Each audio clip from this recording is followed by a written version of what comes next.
मुरक्कब अल्फाज। मुरक्कब अल्फाज वो अल्फाज होते हैं जो दो अल्फाज को जोड़कर बनाए जाते हैं।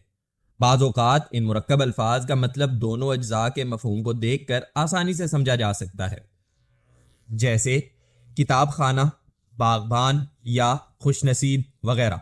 लेकिन बाज़ औक़ात दोनों अल्फाज के मानी को जोड़ने के बावजूद असल मतलब वाज़ेह नहीं होता, बल्कि गलतफहमी पैदा हो सकती है।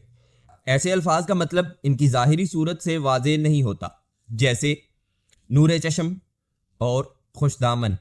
अरबी ज़ुबान में और ख़ास तौर पर कुरान करीम में भी ये तरीक़ाकार मौजूद है, और जिन लोगों ने कुरान करीम के अल्फाज पर मुश्तमिल सीरीज़ देखी है वो इस सबक से सबसे ज़्यादा फ़ायदा उठाएंगे, क्योंकि आज के असबाक में जिन मुरक्कब अल्फाज पर बात की जाएगी इनके अज्जा पहले ही इस सीरीज़ में पढ़ाए जा चुके हैं। लिहाजा तजवीज़ किया जाता है कि इस सीरीज़ को ज़रूर देखें ताकि आप इस सबक से मुकम्मल फ़ायदा उठा सकें। लिंक्स डिस्क्रिप्शन में मौजूद है। तो कुरान करीम में हमें किस किस्म के मुरक्कब अल्फाज मिलते हैं? आइए पहले मुरक्कब लफ्ज़ से शुरू करते हैं, और वो है इब्न सबील। ये दो अल्फाज से मिलकर बना है। इब्न जिसका मतलब है बेटा, और अस्सबील जिसका मतलब है रास्ता। लेकिन जब ये दोनों मिलकर आते हैं तो इसका मतलब होता है मुसाफिर जो मदद का मुख्ताज हो। हम इसे कुरान करीम की इस आयत में देखते हैं। इन्नमा अस्सदक़ातु लिल्फ़ुक़राइ वल्मसाकीनि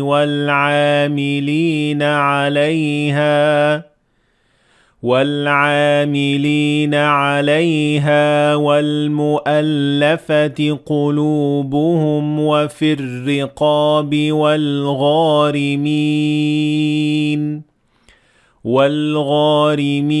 وفي سبيل الله وابن السبيل। अगला मुरक्कब लफ्ज भी अस्सबील से मुताल्लिक है, और वो है सवा अस्सबील। ये दो अल्फाज पर मुश्तमिल है। सवा जिसका मतलब है बराबर, और अस्सबील यानी रास्ता। ये मुरक्कब लफ्ज मिलकर बनता है सीधा रास्ता या दुरुस्त राह। आइए इसे कुरानी मिसालों में देखते हैं। ومن يفعله منكم فقد ضل سواء السبيل ومن يتبدل الكفر بالإيمان فقد ضل سواء السبيل। अगला है सबीलिल्लाह। ये दो अल्फाज से मिलकर बना है सबील यानी रास्ता, और अल्लाह। इस मुरक्कब लफ्ज का मतलब होता है अल्लाह की राह या अल्लाह का मकसद। हम इसे इन आयात में देखते हैं।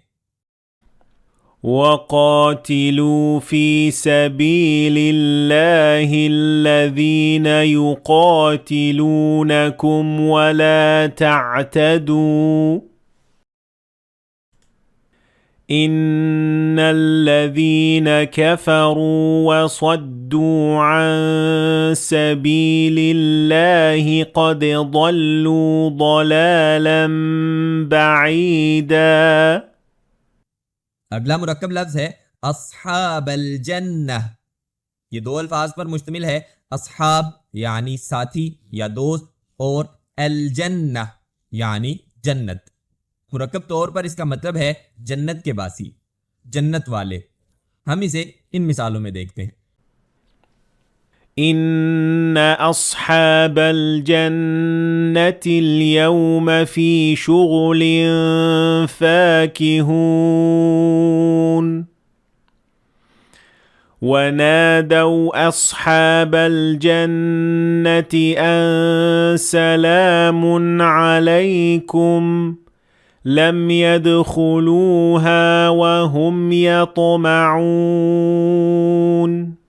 इसका उल्ट है अस्हाबन नार।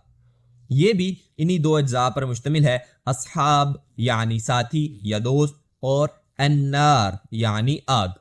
मुरक्कब तौर पर इसका मतलब है दोज़ख के बासी या जहन्नुमी। हम इसे इस मिसाल में देखते हैं। ونادى أصحاب الجنة أصحاب النار أن قد وجدنا ما وعدنا ربنا حقا. और अगले मुरक्कब पर जाने से पहले एक बात याद रखना ज़रूरी है कि जब भी अस्हाब किसी इसम के साथ आए तो इसका मतलब होता है किसी चीज़ के लोग या बासी।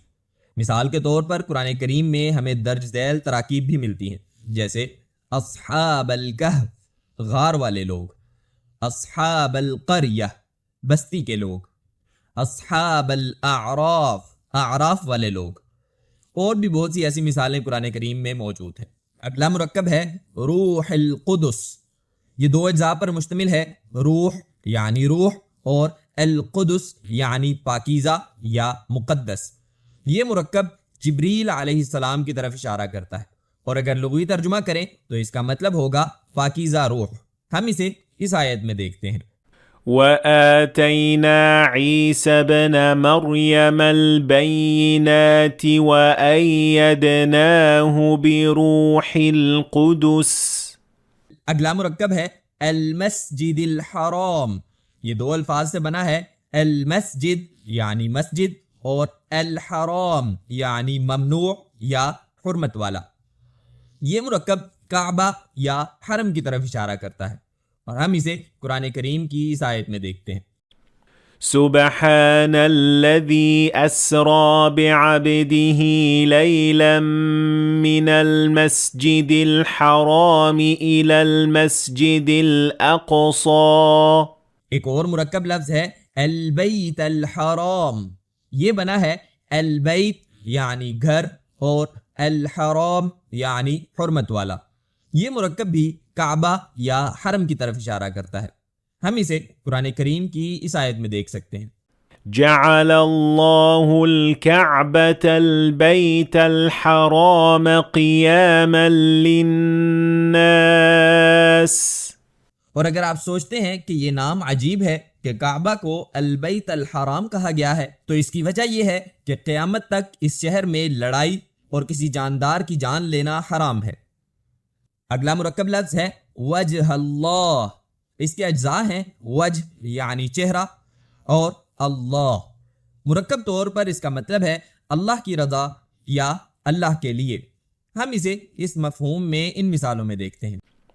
وما آتيتم من زكاة تريدون وجه الله فأولئك هم المضعفون. आखिरी मुरक्कब है अल-गैब वश-शहादा। ये दो अल्फाज पर मुश्तमिल है, अल-गैब जिसका मतलब है गैब या पोशीदा, और अश-शहादा। अश-शहादा का मतलब होता है गवाही या जो जाहिर हो। जब अश-शहादा अलग आता है तो इसका मतलब सिर्फ गवाही होता है, लेकिन जब ये अल-गैब के साथ मुरक्कब होता है तो इसका मतलब होता है जाहिर या आश्कार चीज़ें, जैसा कि इन मिसालों में देखा जा सकता है। ذلك عالم الغيب والشهادة العزيز الرحيم. قل اللهم فاطر السماوات والأرض عالم الغيب والشهادة أنت تحكم بين عبادك. आखिर में इस सबक से जो सबसे अहम बात हम सीख सकते हैं वो ये है कि कुरान करीम में सियाक़ व सबाक़ अल्फाज के मफ़हूम को समझने के लिए इंतहाई अहम होता है।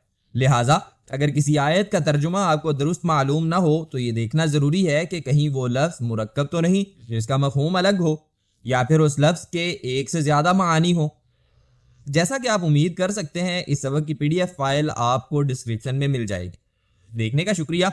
उम्मीद है कि आपने आज कुछ नया सीखा होगा। अगर सीखा है तो वीडियो को लाइक और शेयर करें ताकि दूसरे भी फ़ायदा उठा सकें, और अगर आप मज़ीद ऐसी वीडियोस देखना चाहते हैं तो इस चैनल को सब्सक्राइब ज़रूर करें, और इंशाअल्लाह अगले सबक में मुलाकात होगी।